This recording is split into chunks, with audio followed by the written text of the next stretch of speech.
Well, the Indians have finally done it. They traded away Francisco Lindor and Carlos Carrasco.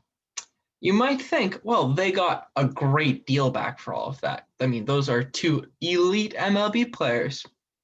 No, they got infielder Andres Jimenez, Ahmad Rosario, Isaiah Green, and Josh Wolf, all from the Mets. One player is above the age of 21, and he's a average MLB second baseman. Jimenez, I'm butchering that one, will be our starting shortstop this year, and he could be very good down the road, but right now he is not anything special. And then the other two prospects are their number 9 and 10 guys on the 20th ranked minor league roster in the MLB. It's just a terrible package. And it just shows how cheap the Dolans are.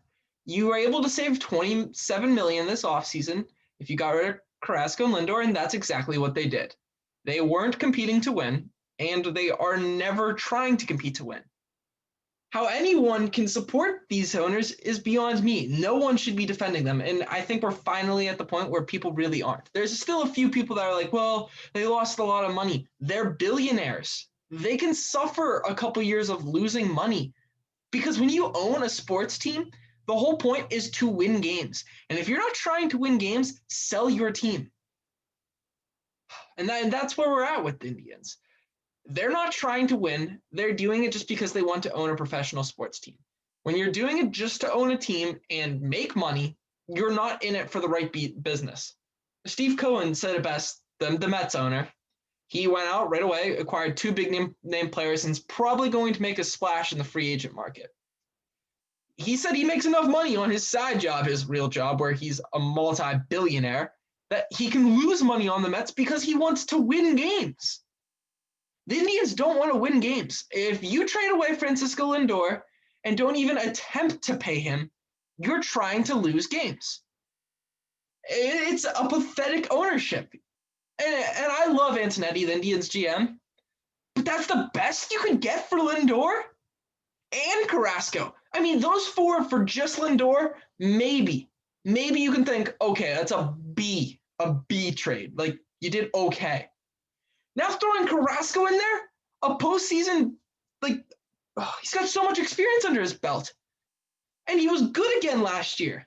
And he's just such a fan favorite. A guy who said he wanted to retire in Cleveland. And you just tossed him away for basically nothing. I mean, those guys could all be all-stars, and I'll come back to this saying, wow, what a great trade it was. It's not going to happen. You're not going to get 4 all-stars out of this. I think Wolf, the pitcher, is the best thing you got out of it. I think but we have still elite pitching who will probably all trade away by the time they need to get re-signed.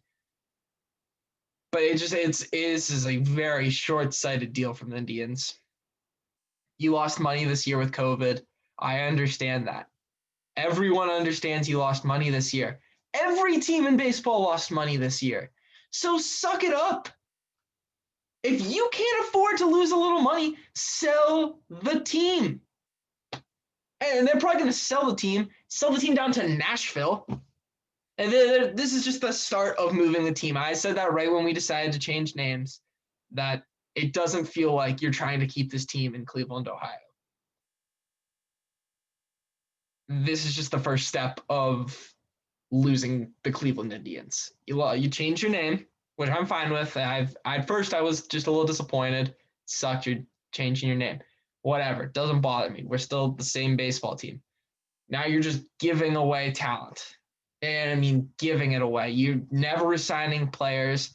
You're not competing. That core right there is a few pieces away from winning a World Series. If the Yankees had the Indians roster at the end of 2020, at the end of the 2020 season, they would be saying they're one piece away. And they would just go make a splash in free agency, and they would be good to go, and they would be a World Series contender immediately. That's the difference.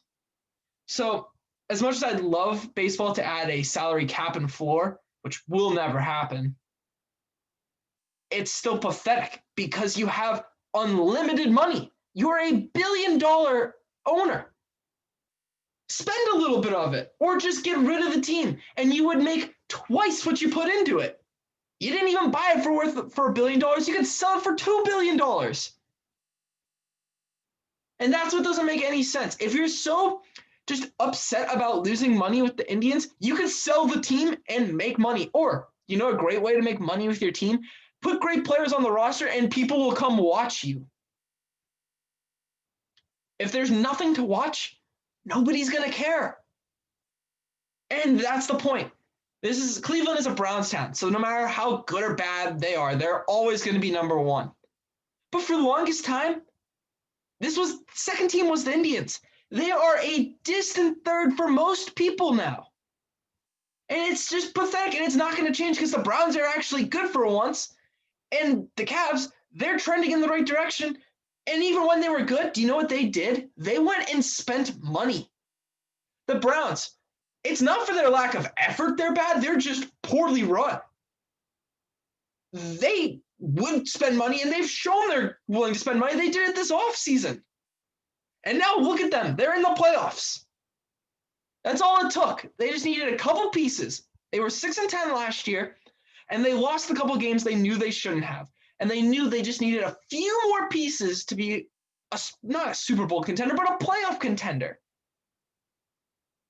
The Indians just don't understand that. They were, not now, just a few pieces away from a World Series contender, especially in the AL. The AL's not that great. The Yankees are the best team, and you have the Astros. That's about it. And it's pathetic. And even the Rays, they're going to trade their whole roster anyways because they're in the same situation as us. So will I be shocked when the Indians are playing in Nashville? No. Because it's a pathetic organization with one of the worst owners in sports. Paul Dolan, please sell the team.